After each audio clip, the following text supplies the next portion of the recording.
नमस्ते।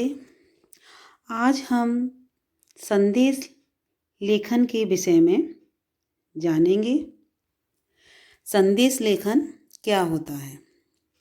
संदेश व्यक्ति विशेष को प्रेषक के मनोभावों और विचारों से अवगत कराना। वास्तव में संदेश प्रेषक और पाठक के बीच की एक कड़ी है जो पाठक को प्रेषक के विचारों से भली भांति अवगत कराता है। एक स्थान से दूसरे स्थान तक विचारों का प्रेषण संदेशों के माध्यम से ही होता है। जैसे कि जब जो व्यक्ति हमारे सामने नहीं है तो उसको हम संदेश के द्वारा ही हम अपने मन के विचारों और भावों को व्यक्त कर सकते हैं।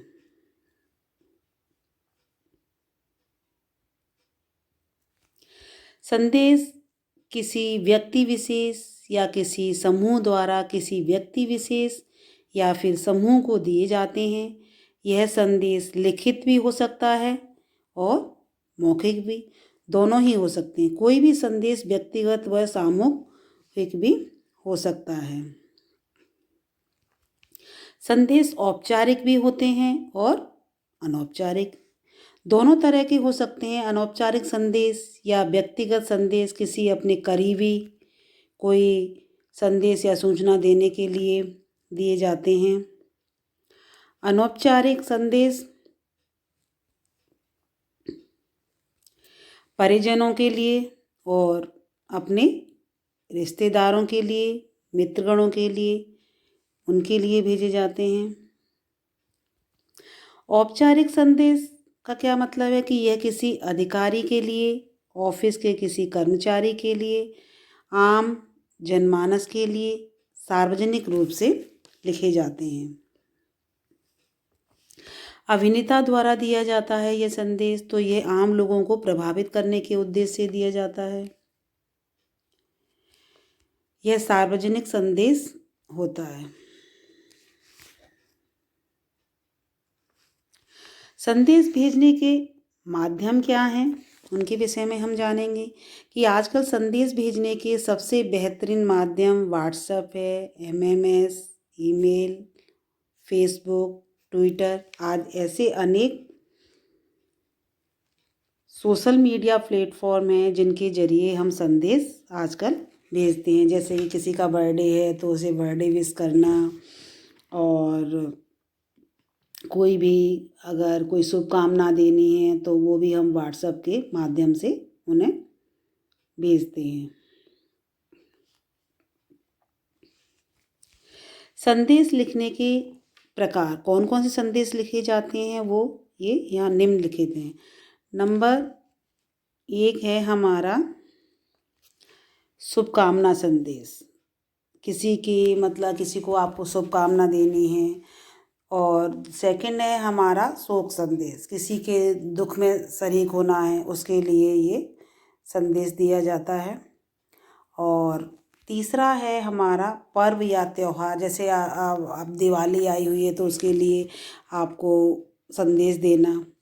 और व्यक्तिगत संदेश जो केवल पर्सनल किसी व्यक्ति के लिए संदेश दिया जाता है। सामाजिक संदेश समाज के लिए। और ये बधाई संदेश, बधाई दी जाती है इस संदेश में।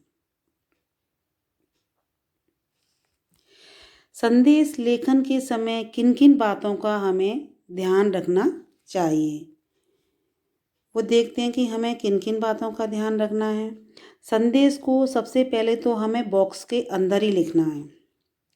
संदेश की शुरुआत में संदेश शब्द हमें सबसे ऊपर संदेश लेखन लिखना है कि ये संदेश क्या है, अवश्य लिखें। उसके बाद दिनांक, हमें डेट डालनी है। और उसके बाद हमें समय भी लिखना है, किस समय आप संदेश को लिख रहे हैं। फिर आपको मुख्य विषय पर कम शब्दों में लिखना है, और जो हमारा संदेश है वो प्रभावशाली होना चाहिए। अंत में संदेश लिखने वाले का नाम सबसे नीचे अवश्य लिखें।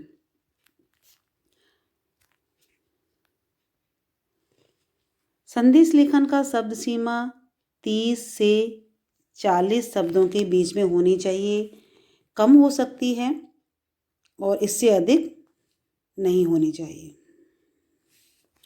अगर चित्रों का आप प्रयोग करना चाहते हो तो उचित है आप विषय के अनुसार, जैसे दिवाली है तो आपने दीपक बना दिए और लड़ियाँ उसमें शो कर दी, इस तरह आप उसमें ग्रीटिंग भी बना सकते हो और दीपक भी डेकोरेट कर सकते हैं। संदेश सरल व संक्षिप्त शब्दों में होना चाहिए और उसका जो विषय है वो प्रभावशाली होना चाहिए। आवश्यकता के अनुसार कोई दोहा या फिर श्लोक लिख सकते हैं जो कि आपको उस टॉपिक से रिलेटेड हो। अब हमारा ये पहला है शुभकामना संदेश का, यहाँ ये उदाहरण दिया हुआ है। तो यहाँ सबसे पहले हमने देखा कि दिनांक लिखा है 15 अगस्त 2020 की डेट है, समय है 6 बजे सुबह का। अब इसमें ये शुभकामना दी जा रही है, समस्त देशवासियों को दी जा रही है, सामूहिक है। स्वतंत्रता दिवस की हार्दिक शुभकामनाएं। आइए स्वतंत्रता दिवस के शुभ अवसर पर हम सब मिलकर अपने देश को सबका साथ और सबका विकास करने का दृढ़ संकल्प लेते हैं। तो ये जिसने लिखा है उनका यहाँ नाम लिखा हुआ है, प्रधानमंत्री जो हैं हमारे देश के श्री नरेंद्र मोदी जी, उन्होंने ये सामूहिक संदेश भेजा है।